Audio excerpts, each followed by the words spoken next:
Halo teman-teman, perkenalkan nama saya Gladys Tasya. Pada pertemuan kali ini kita akan membahas materi IPAS kelas 5 pada bab 3 yaitu magnet, listrik, dan teknologi untuk kehidupan.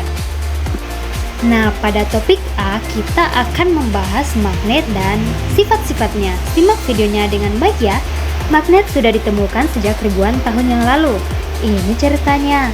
Seorang pria yang tinggal di kota Magnesia Yunani sedang menggembala domba.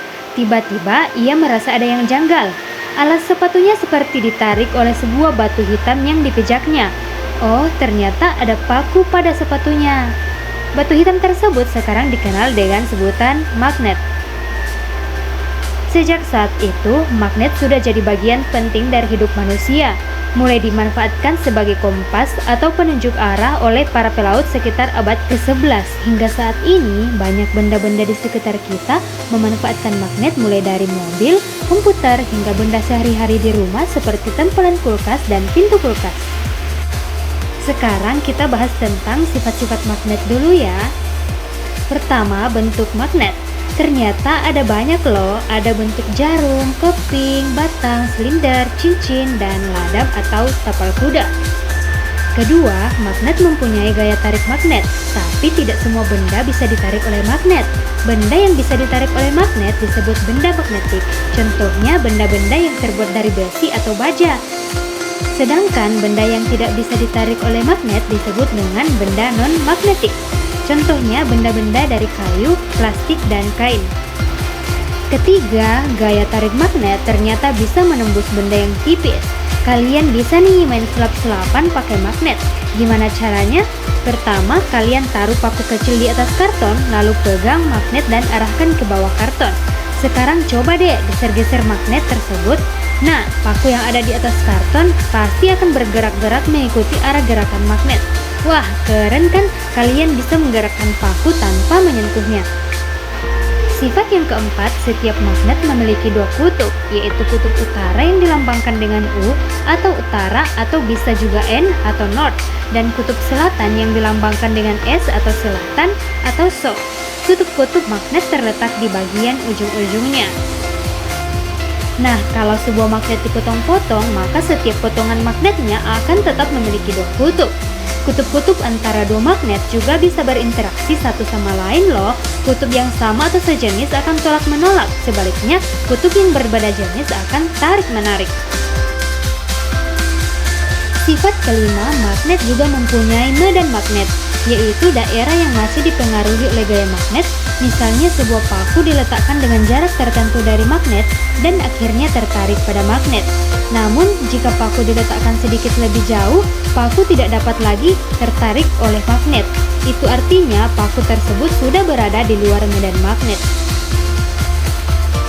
Medan magnet tidak bisa terlihat, tapi bisa kita buktikan dengan percobaan berikut. Letakkan magnet di atas kertas, kemudian taburkan serbuk besi di sekitarnya. Coba lihat apa yang terjadi. Iya, serbuk besi membentuk pola atau garis-garis gaya magnet yang menggambarkan medan magnet. Selanjutnya kita masuk pada topik B, yaitu bagaimana cara mendapatkan listrik.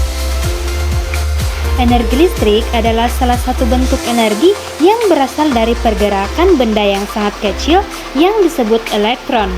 Elektron bisa berpindah dari satu tempat ke tempat lainnya dan menciptakan arus listrik. Jika energi listrik dialirkan ke peralatan listrik, maka peralatan tersebut akan mengubah energi listrik menjadi bentuk energi lainnya. Seperti yang pertama, setrika mengubah energi listrik menjadi energi panas. Yang kedua, televisi mengubah energi listrik menjadi energi bunyi dan cahaya. Ketiga, pompa air mengubah energi listrik menjadi energi gerak. Selanjutnya, jenis-jenis listrik. Berdasarkan jenis arusnya, listrik dibagi menjadi dua. Yang pertama, arus dua arah atau AC diperoleh dari PLN atau pembangkit listrik negara, biasanya digunakan untuk memfungsikan peralatan elektronik seperti kulkas, TV, penanak nasi, dan lain-lain. Yang kedua yaitu arus satu arah atau DC diperoleh dari baterai yang digunakan untuk memfungsikan HP, laptop, senter, dan lain-lain. Nah teman-teman, coba perhatikan gambar ini ya. Ini adalah proses energi listrik dari pembangkit listrik sampai ke rumah teman-teman. Jadi, dari pembangkit listrik ini, energi listrik akan dialirkan ke kabel listrik tegangan tinggi, kemudian masuk ke dalam gardu listrik, lalu akan disambungkan lagi ke kabel listrik dan berakhir di gedung atau rumah kalian. Secara sederhana, pembangkit listrik bisa diartikan sebagai pabrik yang menghasilkan energi listrik. Sementara, gardu listrik adalah alat yang digunakan untuk menyalurkan listrik dari pembangkit listrik ke bangunan tertentu.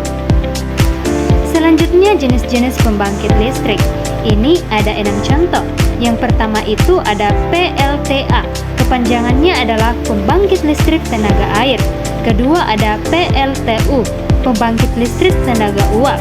Yang ketiga ada PLTP atau pembangkit listrik tenaga panas bumi.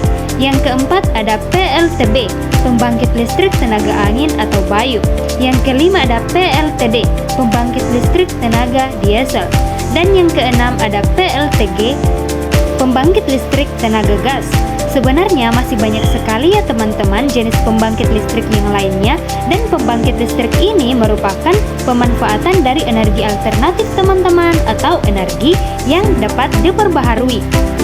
Nah, yang terakhir kita masuk pada topik C, yaitu teknologi untuk kehidupan. Teknologi adalah penerapan dari ilmu pengetahuan yang membantu kita menyelesaikan permasalahan dalam kehidupan sehari-hari.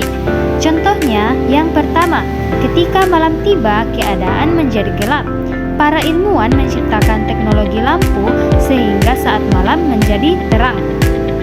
Yang kedua, ketika sulit melakukan perjalanan jauh, ilmuwan menciptakan kendaraan bermotor agar kita bisa melakukan perjalanan jauh tanpa kelelahan. Yang ketiga, ketika sulit berkomunikasi jarak jauh, para ilmuwan menciptakan teknologi komunikasi, contohnya telepon genggam. Sebenarnya masih banyak loh contoh teknologi yang lainnya teman-teman, tapi coba kalian telusuri sendiri ya. Teknologi dibedakan menjadi dua. Yang pertama, teknologi sederhana, yaitu pisau, obeng, dan palu. Yang kedua, teknologi yang rumit, contohnya yaitu komputer, HP, internet, dan lain-lain. Nah, ada juga nih kegunaan teknologi masa kini. Yang pertama, teknologi di bidang kelautan membantu para nelayan untuk mengetahui kapan waktu yang tepat untuk melaut. Yang kedua, yaitu teknologi di bidang pertanian, berhasil menciptakan bibit-bibit tanaman yang unggul. Yang ketiga, yaitu teknologi di bidang perdagangan. Pedagang yang ada di desa dapat menjual barangnya di kota-kota besar dengan sangat mudah. Nah, itulah tadi materi yang dapat saya sampaikan. Semoga bermanfaat bagi teman-teman semua. Terima kasih.